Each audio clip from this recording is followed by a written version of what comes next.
Hi friends, welcome to my channel. మేము ఉగాది పండుగను ఎలా జరుపుకున్నామో, ఏ విధంగా సెలబ్రేషన్ చేసుకున్నామో మీరు కూడా చూసేయండి. ఆ రోజు మొత్తం మేము ఏమేమి ఐటమ్స్ చేసామో, దేవుళ్ళని ఏ విధంగా పూజించుకుంటామో అని అయితే ఒక చిన్న వీడియోని అయితే తీశాను. ఇక్కడ స్కిప్ చేయకుండా చూడండి. అలాగే మన ఛానల్ కొత్తగా చూస్తున్న వాళ్ళైతే సబ్స్క్రైబ్ చేసి లైక్ చేయడం మాత్రం మర్చిపోకండి ఫ్రెండ్స్. ఫస్ట్ అయితే మేము ఫొటోస్ క్లీన్ చేసుకోవడానికి బోర్ ఉంటుంది కదా, అక్కడ నుండి అయితే ఒక బిందెల నీళ్ళు తెచ్చుకొని ఆ నీళ్ళతోటి అయితే ఫొటోస్ని అయితే కడిగేసుకుంటాము.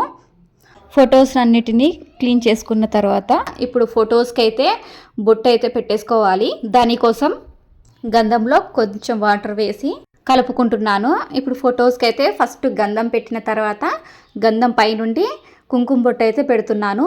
మీరు ఏ విధంగా ఫొటోస్కి బొట్లు అయితే పెడతారో కామెంట్ బాక్స్లో కామెంట్ అయితే చేయండి. ఇక్కడ సాయిబాబాకి బొట్లు అయితే పెడుతున్నాను కదా, ఆ విగ్రహాన్ని అయితే మా ఆయన గిఫ్ట్ ఇచ్చిండు నా కోసం. చాలా అంటే చాలా మంచిగా అనిపించింది నాకైతే, అది చెప్పలేని ఆనందం ఆ రోజైతే.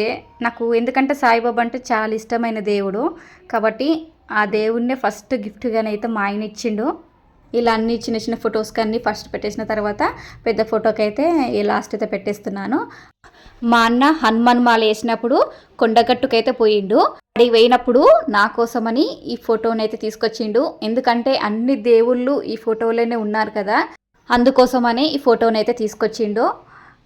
ఈ ఫోటో ఒక్కటే మా ఇంట్లో పెద్ద ఫోటో ఉంటుందండి, అన్ని చిన్న చిన్న ఫొటోసే ఉంటాయి. మా అన్న అంత దూరం పోయి నన్ను గుర్తుపెట్టుకొని ఫోటో తెచ్చి ఇవ్వడం చాలా అంటే చాలా మంచిగా అనిపించింది. మనోళ్ళు మనకి ఏదన్నా ఒక గిఫ్ట్ తెచ్చిస్తే ఆ హ్యాపీనెస్సే వేరు కదండి. ఉగాది వచ్చిందంటేనే ఆడవాళ్ళకు పెద్ద పని అండి. ఇంట్లో మాత్రం ఇట్లా కూర్చొని తీరిక అనేది ఉండదు, అంత పని ఉంటుంది. బాబా ఉగాది 2 రోజుల ముందు నుండే పని ఉంటుందండి. ఎందుకంటే ఇల్లు దులుపుకోవడమైనా, పక్క బట్టలు నిండుకోవడమైనా, ఆల్ ఇన్ వన్ అన్ని పనులు మనమే చేసుకోవాలి. వేరే ఇంకొకరు ఎవరైనా సహాయం చేసేటోళ్ళు ఉంటే అంత ఇబ్బంది అనిపించదు, కానీ మనం ఒక్కరమే ఉండి చేసుకోవాలంటే చాలా ఇబ్బంది.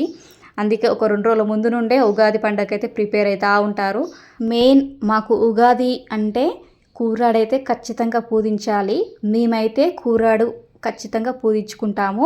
కూరాడును ఇదివరకు పూజించుకున్న బొట్లు ఉంటాయి కదా, ఆ బొట్లను నేను కాటన్ తోటి అయితే తీసేసిన తర్వాత మళ్ళీ సున్నాన్ని గంధాన్ని అయితే పెడతాను. అలా అయితేనే మంచిగా అంటుకుంటుంది.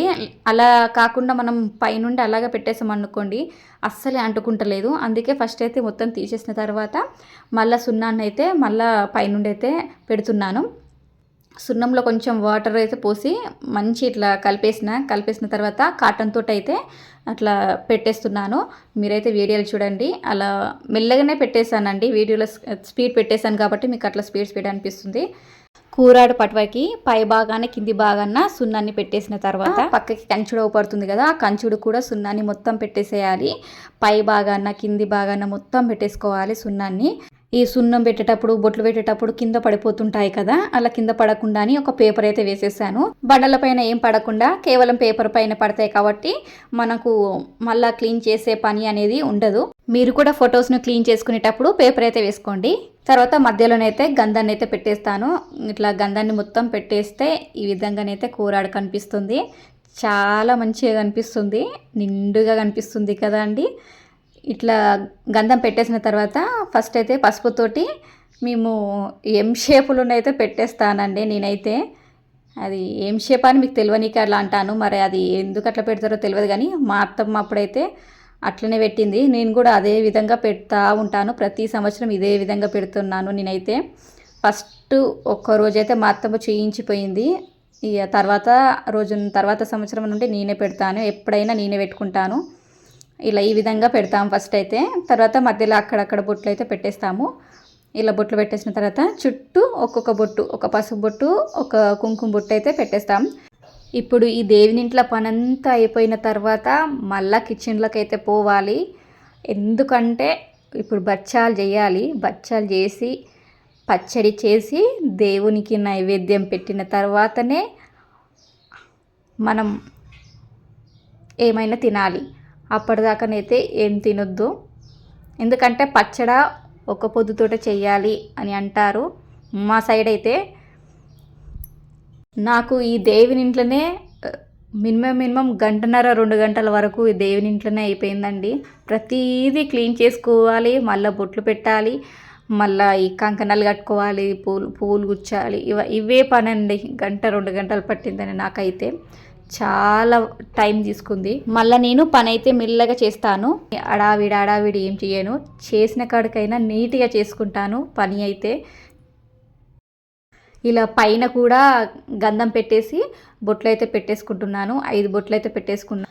ఉగాది రోజు అయితే నేను 4 గంటలకు లేచిన అండి. ఉదయం 4 గంటలకు లేచినంటే 1:30-2 అయింది మధ్యాహ్నం. నాకు పని మొత్తం కంప్లీట్ అయ్యేసరికి అంత టైం తీసుకుంది నాకైతే.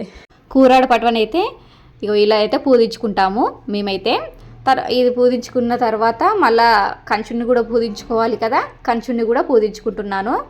ఇలా పైన అంచు భాగం ఉంటుంది కదా, అంచు భాగానికి కుంకుమ పసుపునైతే పెట్టేసుకుంటున్నాను. ఇలా కుంకుమ పసుపు పెట్టేసిన తర్వాత లోపల వైపు అలా వీడియోని అయితే చూసేయండి. లోపల వైపు పసుపు కుంకుమతోటి అలా గీతలు అయితే వేసుకుంటాం మేమైతే. ఇలా వేసిన తర్వాత కూరాడు పట్టువనైతే మొత్తం పూజించుడైతే కంప్లీట్ అయిపోతుంది. కంచుని కూడా పూజించేసిన తర్వాత మనం కంకణం అయితే కట్టేసుకోవాలి కూరాడికి. ఉగాది పండుగ రోజు అయితే పువ్వులు అమ్మే వాళ్ళు అయితే రాలేదండి. అందుకోసమని నేను ఇంట్లో పూస్తాయి కదా చెట్లకి పువ్వులు, ఆ పువ్వులనైతే తెంపేసి మాలనైతే కట్టేశాను. ఫస్ట్ అయితే కంకణం కట్టేశాను కూరాడికి. కంకణం కట్టేసిన తర్వాత పైనుండి అది పువ్వులు అల్లుకున్నాం కదా, ఆ మాలనైతే కట్టేస్తున్నాను. ఆ రోజు చాలాసేపు వెయిట్ చేశానండి. పువ్వులు అమ్మే వాళ్ళు వస్తుండొచ్చు అని, కానీ అస్సలే రాలేదు. అప్పటికి నాకు 7:30-8 అవుతుంది, రాలేదు. సరే అనుకుని మన ఇంట్లో ఉండే చెట్లకే తెంపేసి మాలనైతే కట్టేశాను. కట్టేసిన తర్వాత కూరాడికైతే అలా పెట్టేశాను. నిండుగా ఉంది కదా కూరాడు పట్టువనైతే. ఇలా నిండుగా ఉంటే మన కుటుంబం కూడా సుఖ సంతోషాలతో ఆయురారోగ్యాలతో చాలా మంచిగా ఉంటుందంట. ఇలా అన్నీ క్లీన్ చేసేసిన తర్వాత భక్షాలు పచ్చడి అయితే చేసేసానండి. ఆ వీడియోస్ అయితే నెక్స్ట్ వీడియోలో అయితే అప్లోడ్ చేస్తాను, ఖచ్చితంగా చూసేయండి. అన్నీ క్లీన్ చేసేసుకున్నాం కదా. ఇప్పుడైతే దీపం అయితే పెట్టేశాను. దీపం పెట్టేసి అగరబత్తులు అయితే వెలిగిస్తున్నాను. ఫస్ట్ అయితే దేవుడి ఫోటోల కాడనైతే అగరబత్తులు అయితే పెట్టేశాను. తర్వాత కూరాడు పట్టువ పూజించుకున్నాం కదా, అక్కడ కూడా అగరబత్తులనైతే పెట్టేశాను. లాస్ట్లో కొబ్బరికాయ అయితే కొట్టేసుకోవాలి. పచ్చడ బచ్చాలు అవన్నీ కూరాడు కాడ అలాగే దేవుని ఫొటోస్ కాడ పెట్టేసిన తర్వాత లాస్ట్నైతే ఇట్లా కొబ్బరికాయనైతే కొట్టేస్తాము మేమైతే. ఆ కొబ్బరికాయ కొట్టేసే వాటర్ వెళ్తాయి కదా, ఆ వాటర్ కూడా నేను పచ్చళ్ళలోనే వేసానండి. అలా కొబ్బరికాయ నీళ్ళు కలిపితే కూడా పచ్చడి చాలా టేస్టీగా ఉంటుంది. ఒకసారి ట్రై చేయండి మీరు కూడా. పచ్చడి మాత్రం మేము కొద్దిగానే చేసామండి. మేము ఎక్కువ తాగము, అందుకే కొంచెమే చేసుకున్నాము. ఇలా పూజ అంతా కంప్లీట్ అయిపోయిన తర్వాత ఇలా కంకణాలు అయితే కట్టుకుంటామండి మేము. మా ఆయన నాకు కట్టిండు, నేను మా ఆయన కట్టేశాను. ఇలా కంకణాలు అయితే కట్టేసుకున్నాం. ఈ విధంగానైతే మా పూజనైతే కంప్లీట్ అయ్యింది. చాలా సింపుల్గా చేసేసుకున్నానండి పూజనైతే. దేవునిల్లు నిండుగా ఉంటే ఆ సంతోషమే వేరు అండి. చాలా మంచిగా అనిపించింది ఆ రోజైతే నాకు. నా పూజా విధానం మీకు నచ్చినట్లయితే ఒక లైక్ చేయండి. అలాగే ఈ ఛానల్ కొత్తగా చూస్తున్న వాళ్ళైతే సబ్స్క్రైబ్ చేసి లైక్ చేయడం మాత్రం మర్చిపోకండి ఫ్రెండ్స్. బచ్చాలు అయితే చాలా టేస్టీగా వచ్చాయి. బచ్చాల వీడియో మాత్రం రేపైతే అప్లోడ్ చేస్తాను, ఖచ్చితంగా చూడండి. ఇక్కడ పచ్చడి అయితే టేస్ట్ చేస్తున్నాను. టేస్ట్ మాత్రం చాలా బాగుంది. ఈ పచ్చడి మాత్రం మా ఆయన చేసిండు. ఓకేనండి, bye. Thank you for watching this video.